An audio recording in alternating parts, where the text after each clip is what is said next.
Hi guys, and welcome back to day 2 of Vlogmas.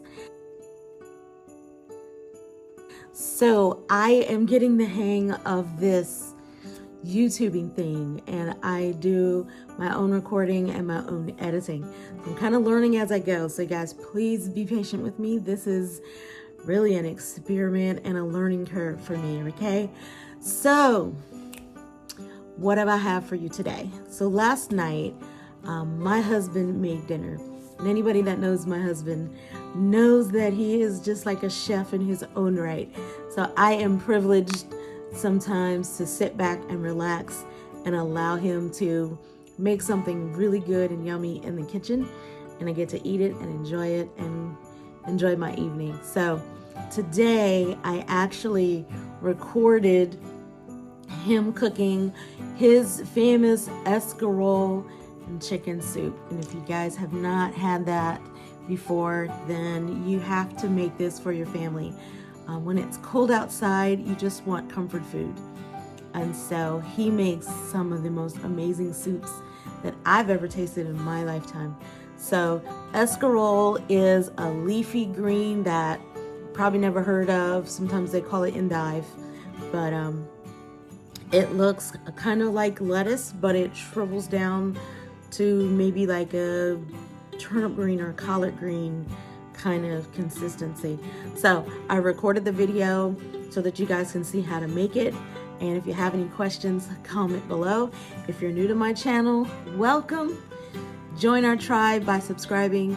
And if you've been here before, then thanks for coming back. And I'll see you after the video. Bye.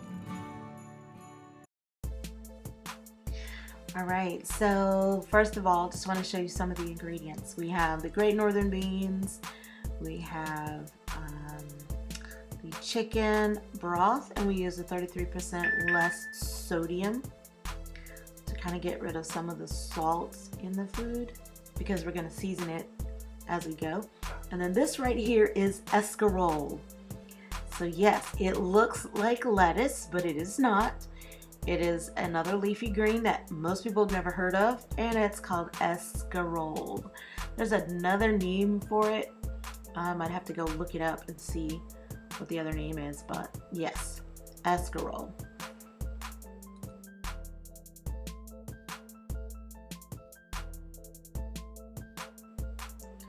So first of all, forgive me for not turning my camera around. I have a bad habit of not spinning this camera.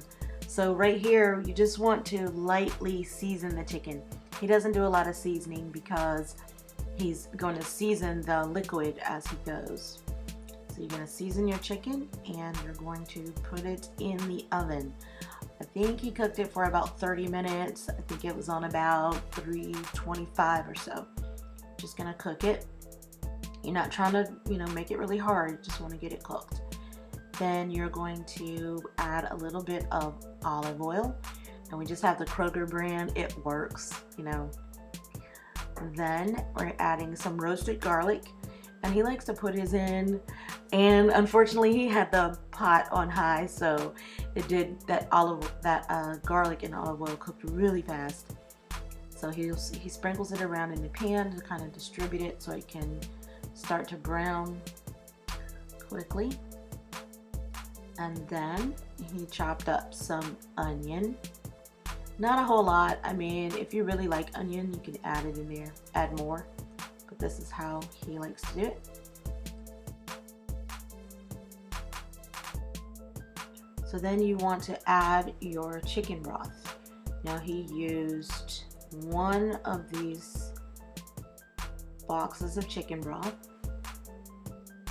and 1 can of chicken broth. I don't know why he does that, but I guess he just wants a little bit more than what the box gives.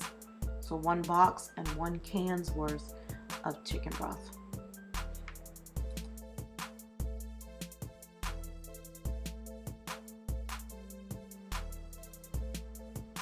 All right, so next you're going to take your endive and wash it. I cut a lot of this out because who wants to see people wash lettuce? So you're going to take the endive or the escarole and you're going to chop it wash it, and chop it.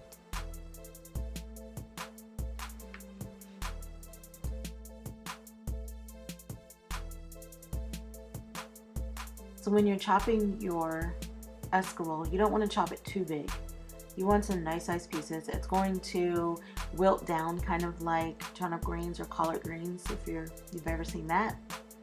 So you want larger pieces rather than little tiny little strips.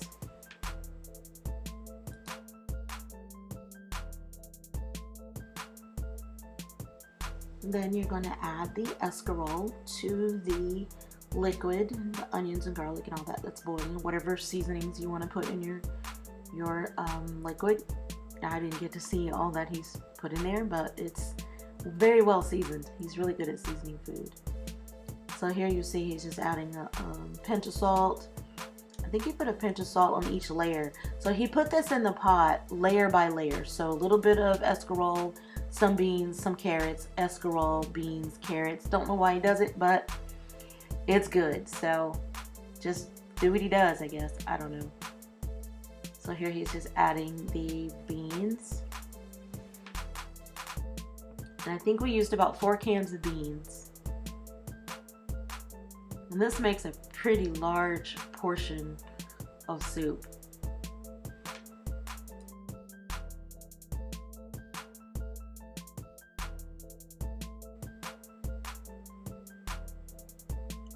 I did not have any frozen carrots in the freezer where I thought I did, but I did have some canned carrots in the cabinet from something else I was doing. So this is 2 cans of carrots. If you like a lot of carrots, then add it, but this was plenty when we started eating it. 2 cans are good enough.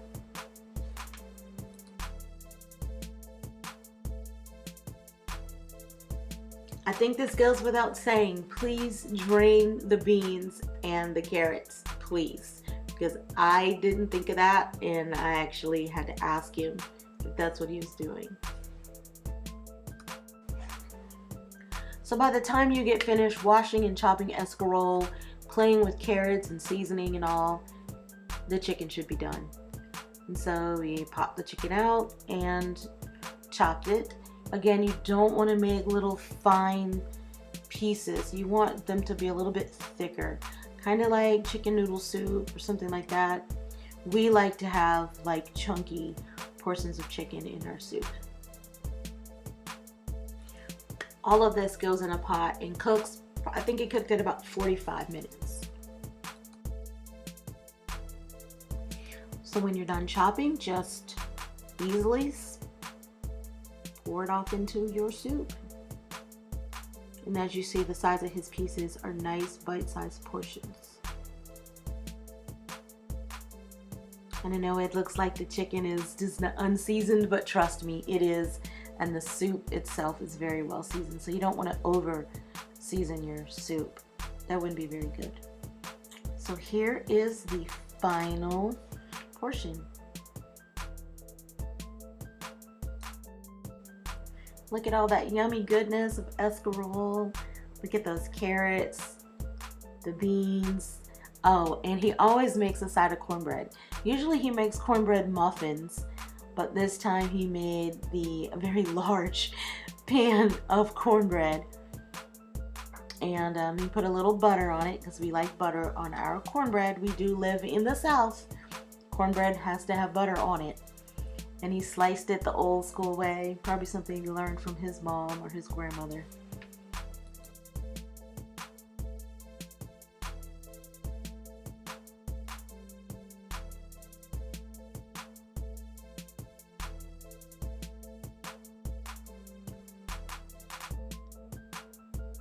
And you place the cornbread on top of the soup, let it get all nice and juicy. I like mine a little bit soggy.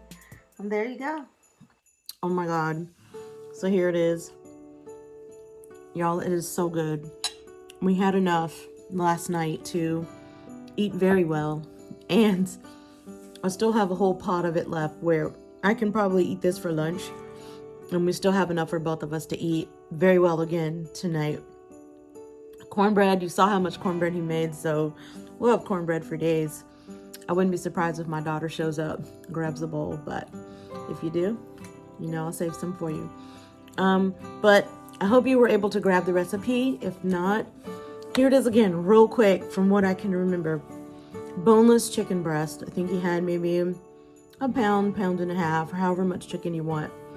And slice it so that it lays out.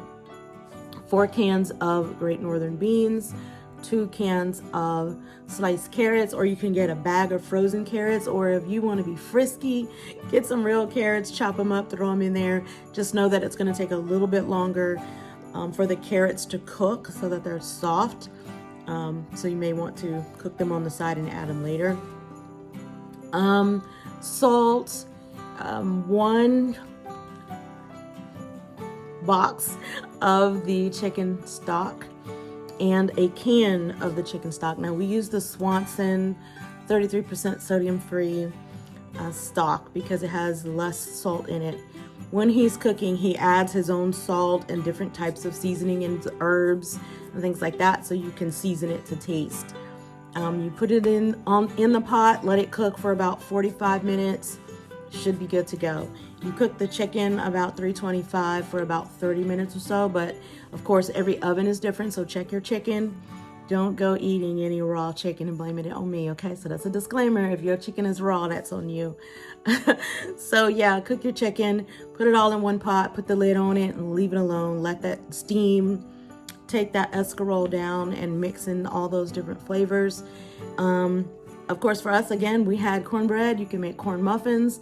I don't think any kind of toast or anything would go good. Maybe some kind of French bread or something. But again, I live in Tennessee. It's the South. We do cornbread. From what I'm told, I'm not from the South, but I live in it. We do cornbread with some butter. So I hope you guys like this, and I hope it's easy to make for you. It's a good comfort food for the winter. It's quick for the kids.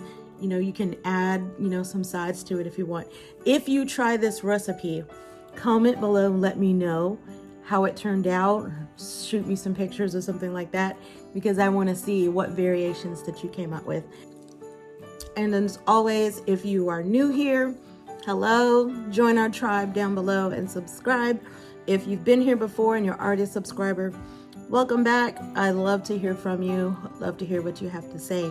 Okay, so I'm going to be doing vlog number 3, probably sometime today, so you can expect the next one up tomorrow. I'm really getting really good at this. Okay, see you guys. Happy holidays.